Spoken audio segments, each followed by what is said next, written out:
Good Morning Business, le grand entretien.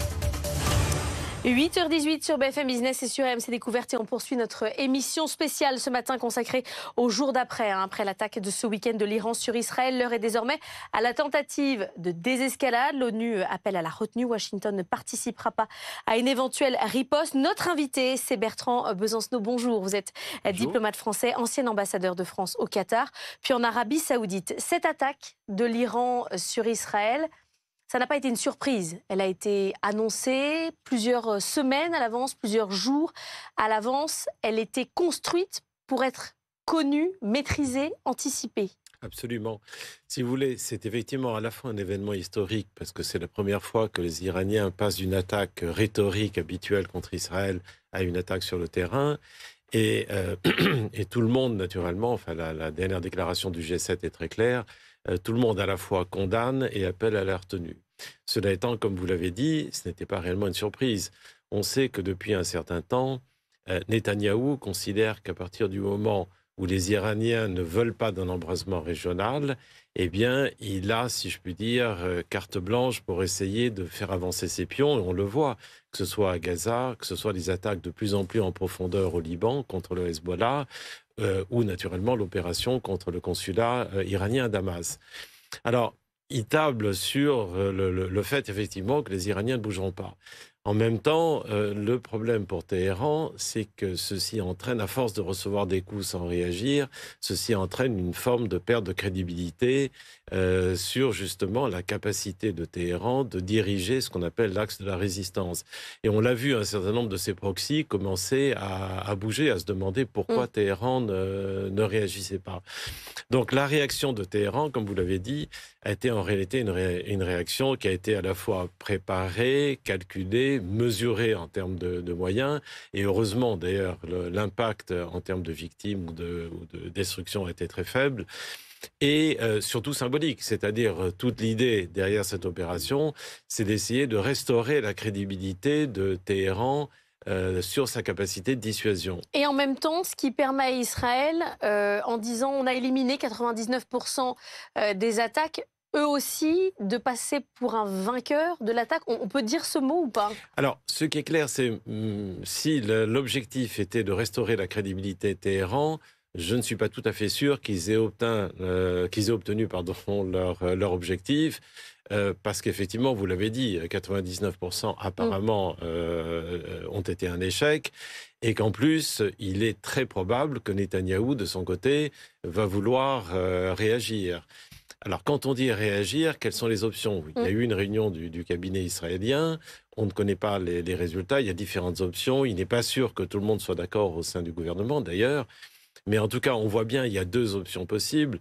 Soit s'attaquer directement à l'Iran, et là, ça peut être évidemment des installations militaires, mais ça peut être aussi des installations nucléaires, parce que naturellement, sur le plan symbolique, alors là, pour le coup également, alors que l'essentiel de la communauté internationale condamne le programme nucléaire iranien, évidemment, ceci donnerait une forme de légitimité à cette action. Il y a les infrastructures pétrolières également. Il y a également, absolument. Simplement, vous avez entendu, le président Biden a dit très clairement que les États-Unis ne soutiendraient pas une action directe contre l'Iran.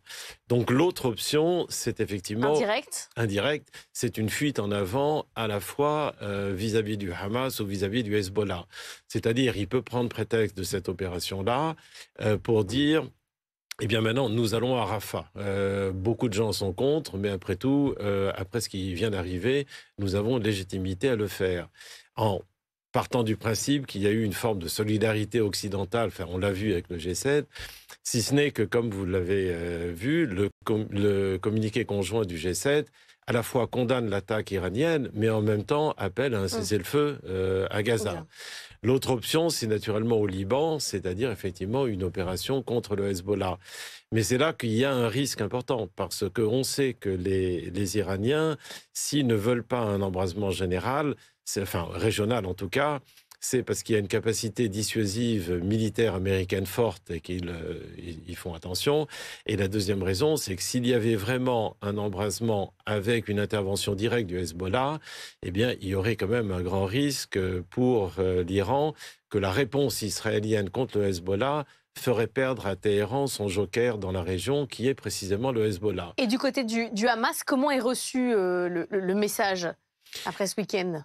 Je pense qu'ils se rendent compte que c'est une réponse plus symbolique que réelle. Je crois quand même que du côté du Hamas, ils savent que c'est une façon pour Téhéran de dire nous réagissons, mais qu'en même temps, la réponse a été tellement mesurée, annoncée, calculée et symbolique que ce n'est pas réellement un soutien et qu'au contraire, ça risque de donner un bon prétexte à Netanyahou pour lancer son opération sur Rafah. La clé aujourd'hui, elle est en fait autour de Netanyahou, de la manière dont il peut réagir. Ben Aouda Abdelnaïm nous racontait ce matin qu'il avait interdit à l'ensemble de ses ministres de s'exprimer sur la question iranienne pour lui pouvoir garder la main, mais qu'il pourrait faire, l'idée de cette riposte pourrait être dans des semaines, des mois, qu'il ne fallait pas forcément attendre quelque chose dans les jours qui viennent.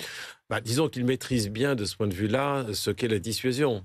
C'est-à-dire qu'effectivement... Je peux riposter un jour. Exactement. Donc c'est une façon de dire, si vous pensez que vous m'avez dissuadé d'agir, eh bien vous vous trompez, mais je me réserve naturellement de le faire au moment où je le souhaiterai et de la façon à laquelle je le souhaite. Bon. Donc c'est ça la réponse de Netanyahou. Et c'est à la fois un élément d'inquiétude, parce qu'on sait que le Premier ministre est capable d'aller très loin, pour ne pas dire trop loin, pour survivre politiquement. Et donc, effectivement, là, vous avez un risque que la réponse soit une réponse qui va trop loin, trop forte, et qu'à ce moment-là, vous vous engagez une escalade dont personne ne veut en réalité. C'est vrai des États-Unis, c'est vrai de l'Iran, c'est vrai des pays du Golfe, qui, eux, justement, craignent cet embrasement régional, alors que toute leur politique a été une politique d'apaisement pour essayer d'assurer leur développement économique, ce qu'on appelle les visions, la vision 2030 notamment du prince héritier saoudien. Et donc, si vous voulez, personne n'en veut, mais en même temps, de temps en temps, si quelqu'un, un des partenaires, un des protagonistes va trop loin, vous avez un risque d'escalade qui est évident. Sachant que vous disiez personne n'en veut du côté des Émirats, mais dans les pays qui sont autour d'Israël et qui sont dans une situation économique compliquée, je pense au Liban, bien sûr la Syrie, mais aussi l'Égypte, eux aussi sont dans une logique de désescalade. Ah oui, bien sûr, c'est leur intérêt. Le Liban, de toute façon, est dans une situation tellement difficile qu'il n'a aucun intérêt. Il subit déjà les coups, parce que Netanyahou a fait monter la pression sur le Hezbollah sans aller jusqu'à présent trop loin, mais effectivement, il a fait monter la pression en menant des opérations jusqu'à Baalbek, par exemple. Bon, la Jordanie, c'est certainement pas son intérêt de voir, c'est un pays très important, mais à la fois fragile. Et quant à l'Égypte, elle a suffisamment de problèmes économiques aujourd'hui pour ne pas souhaiter un embrasement ou alors même la venue chez elle de toute une population palestinienne dont on sait que quand on s'exile, on n'est pas du tout sûr de pouvoir revenir chez soi. Vous êtes diplomate, vous avez été ambassadeur de France au Qatar puis en Arabie Saoudite. Expliquez-nous ce jeu qu'il y a dans la convocation des ambassadeurs. Quand la France dit « je vais convoquer l'ambassadeur iranien », ça a été aussi le jeu avec la Russie ces derniers jours. Qu'est-ce qui se passe? Qu'est-ce que ça dit? Quelle pression est mise sur les ambassadeurs? Écoutez, ça paraît assez naturel lorsque vous condamnez publiquement, comme c'était le cas du G7. Je crois que le président de la République a également lancé un tweet ce matin. Eh bien, il est normal, si vous voulez, sur le plan diplomatique, de convoquer l'ambassadeur pour lui dire que l'on condamne et qu'on appelle à la retenue. Bon, alors, les Iraniens répondront que, naturellement, eux-mêmes estiment qu'ils ont répondu un coup pour un coup et que, justement, ils s'attendent à ce qu'il n'y ait pas de réplique. Je pense que le message est passé aussi à Israël sous une autre forme, mais pour rappeler précisément la retenue également. Du côté des Américains, on a vu Joe Biden clairement dire qu'il ne suivrait pas Israël s'il y avait une riposte. Joe Biden qui est poussé par Donald Trump à une certaine radicalité. Donald Trump qui lui dit que s'il avait été au pouvoir, jamais il n'y aurait eu ces attaques, ni la guerre en Ukraine, ni même le 7 octobre. Il se doit de rester mesuré, même s'il faut montrer une certaine autorité. Où est le curseur? Non, disons que le président Biden a montré depuis le début de ce conflit une bonne capacité manœuvrière, parce qu'en envoyant son armada au large d'Israël et du Liban, il a joué justement ce rôle de dissuasion pour empêcher un embrasement régional.